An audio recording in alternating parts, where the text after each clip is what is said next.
ಯೇಸು ಕ್ರಿಸ್ತರ ಹೆಸರಲ್ಲಿ ನಿಮಗೆ ವಂದನೆಗಳು. ಮುಂಜಾನೆ ಸಮಯದಲ್ಲಿ ನೀನು ನಿನ್ನ ಮೇಲಿರುವ ಆತ್ಮಿಕ ನಾಯಕನಿಗೆ ಮತ್ತು ಅಥವಾ ಆತ್ಮಿಕ ನಾಯಕತ್ವಕ್ಕೆ ನೀನು ಗೌರವವನ್ನ ಸಂಪೂರ್ಣವಾಗಿ ಕೊಡಲೇಬೇಕು. ನೀನು ಗೌರವಿಸಬೇಕು. ಅದನ್ನ ನೀನು ಅಸಹನೆ ಮಾಡಕ್ಕಾಗಲ್ಲ. ಪ್ರಿಯ ಸ್ನೇಹಿತನೇ, ನಿನ್ನ ಇಬ್ರಿಯರ ಪುಸ್ತಕ 13 ಹೇಳ್ತತೆ, ನಿಮ್ಮ ಸಭಾನಾಯಕರ ಮಾತನ್ನ ಕೇಳ್ರಿ, ಅವ್ರಿಗೆ ಅಧೀನರಾಗ್ರಿ ಅಂತ ಐತೆ. ನೋಡ್ರಿ, ಈ ವಿಷಯಗಳಲ್ಲಿ ನಾವು ಅರ್ಥ ಮಾಡ್ಕೊಂಡು ನಮ್ಮ ಮೇಲಿರುವ ನಾಯಕತ್ವಕ್ಕೆ ನಾವು ಗೌರವ ಕೊಡಬೇಕು. ದಾವೀದ ಮಹಾರಾಜನು ದೊಡ್ಡ ಉದಾಹರಣೆ.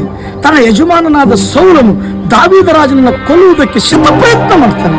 ಆದ್ರೆ ಕೊಲ್ಲುವ ಪ್ರಯತ್ನಿಸುವ ನಾಯಕನ ಕುರಿತು ಅಪ್ಪ ತಂದೆ ಎಂಬುದಾಗಿ ಕೂಗ್ತಾನೆ. ಸೌಲನ ಮರಣ ವಾರ್ತೆ ತಂದವರನ್ನ ದಾವೀದನೇ ಹತ್ಯೆ ಮಾಡ್ತಾನೆ, ಅವರನ್ನ ಶ್ರೇಷ್ಠ ಅಂತ ಎಣಿಸ್ತಾನೆ. ಆದ್ರೆ ಸೌಲನ ಆಗಲ್ಲ. ತನ್ನ ಯಜಮಾನನಾದ ಸಾಮುವೇಲನಿಗೆ ವಿರುದ್ಧವಾಗಿ ಕೆಲಸ ಮಾಡ್ತಾನೆ. ಸಾಮುವೇಲನ ಮಾತನ್ನ ಅವನು ತಿರಸ್ಕರಿಸ್ತಾನೆ. ಅಂತೆ ಏನು ಗೊತ್ತಾ, ದಾವೀದನು ರಾಜನಾದ ಮೇಲೆ ಸೌಲನ ಮನೆಯನ್ನು ಹುಡುಕ್ತಾನೆ. ಸೌಲನ ಮನೆಯಲ್ಲಿ ಒಬ್ಬರು ಸಿಗಲಿಲ್ಲ, ಒಬ್ಬರು ಸಿಗ್ತಾನೆ, ಅವನ ಅಂಗವಿಕಲನು. ಆದ್ರೆ ಅವನ ಮನೆತನದಲ್ಲಿ ಒಬ್ಬರು ಸಿಗ್ಲಿಲ್ಲ ಅಂತ. ನಾಯಕತ್ವಕ್ಕೆ ನೀನು ಗೌರವ ಕೊಟ್ರೆ, ಆತ್ಮಿಕ ನಾಯಕತ್ವಕ್ಕೆ ನೀನು ಮರ್ಯಾದೆ ಕೊಟ್ರೆ ನಿನ್ನ ಕುಟುಂಬ ಶಾಶ್ವತವಾಗಿರ್ತದೆ.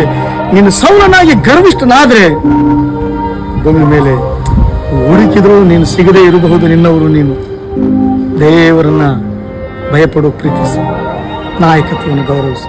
ದೇವರನ್ನ ಆಶೀರ್ವದಿಸಿ.